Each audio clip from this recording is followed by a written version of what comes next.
మందుబాబుల కథ ఎట్లుంటదంటే ఆనకాలం చలికాలం పెయ్యి గరమైతందుకు ఎర్ర మందు తాగుతారు, ఎండాకాలం చిల్లయ్యేతందుకు బీర్లు గుంజుతారు, కాలాన్ని బట్టి తాగుట్ల కూడా తరీక మారుస్తుంటారు. అట్లా ఇన్నొద్దులు బాటళ్లకు బాటళ్ళు మందు మింగినోళ్ళు ఇప్పుడు ఎండలు జర్రంత వెరిగేటాళ్లకు బీర్లకెళ్ళి చూస్తుండ్రట. చూసుడు కాదు, కేసులకు కేసులు గుంజిండ్రట కూడా. ఇప్పటి వరకు ఎన్ని బీర్లు దాగిండ్లు, బీర్ల మీద ఆమ్దాన్ ఎంతొచ్చిందో అదంతా ఒకసారి అడుచుకొని వద్దాం పాండ్రి. సూరన్న సొలుకులు పెట్టుడు, బీర్లు పూసిన బొంగుడు, ఎండలు దాంచుడు, బార్లల్లో బీర్లు గుంజుడు. బార్లల్లో బీర్ల కొరకు బార్లు తీరుతున్నారు పెయ్యి చల్లగా చేసుకునే తందుకు. తాకుడు తాకితే మార్చి నెలలకి 4 రోజులలోనే ఏం తక్కువ 8 లక్షల కేసుల బీర్లు గుంజిలంటే చూడు మన తెలంగాణలో తాకత్ ఏ తరీకలుందో. ఇక అంటే రోజుకో 2 లక్షల కేసుల బీర్లు గుంజిలు అన్నట్టే.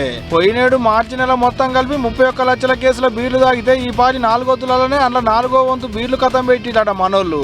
ఈ లెక్కన చూసుకుంటే పోయిన పారి కన్నా ఈ పారి కొద్ది గొప్ప తక్కువ 2 అమ్మకాలు పెరిగేటట్టున్నాయని లెక్కలేసుకుంటారు ఆబ్కారీ ఆఫీసర్లు. ఈ గొప్పతనం అంతా మన సూరన్నదే.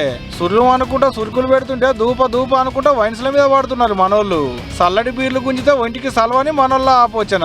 ఇంట్లోనే లగ్గాల సీజన్ ఆయే, ఎండకో బీర్లు కడుపులో పడితేనే పెళ్లిళ్ళ కాడికి పోయేటి బాపతులు ఆయే. మళ్ళా ఇక బీర్లు అమ్ముడు బొమ్మంటే ఎందుకు పోవు, ఆమ్దాని పెరగమంటే ఎందుకు పెరగదు.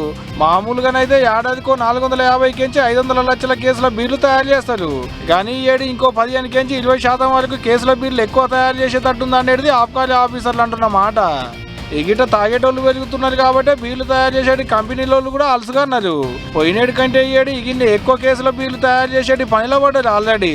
ఎంత కాదన్నా పోయినేడు కంటే ఏడు ఇంకో 10-12% ఎక్కువ బీర్లు తయారు చేయాలని ఉపాయం చేస్తున్నారట కూడా బీర్ల కంపెనీలోళ్ళు. మామూలుగానైతే గోదాములలో 15 రోజులకు సరిపోను సరుకు ఉంటుంది. కానీ మనోళ్ళ జోరు చూసినాక 35 రోజులకు సరిపోను సరుకును నిల్వ పెట్టాలని డిసైడ్ అయ్యారట. అంటే ఈ లెక్కన బీర్లు తాగేటోళ్ళకి ఇక రందేం లేనట్టే. పొద్దుగాల పోదాల కళ్ళు పైటీలు చల్లటి బీర్లతోని ఎండాకాలం ఓడిచిన దానిక ఇక రందేం లేదు పోండ్రి మనోళ్లకు.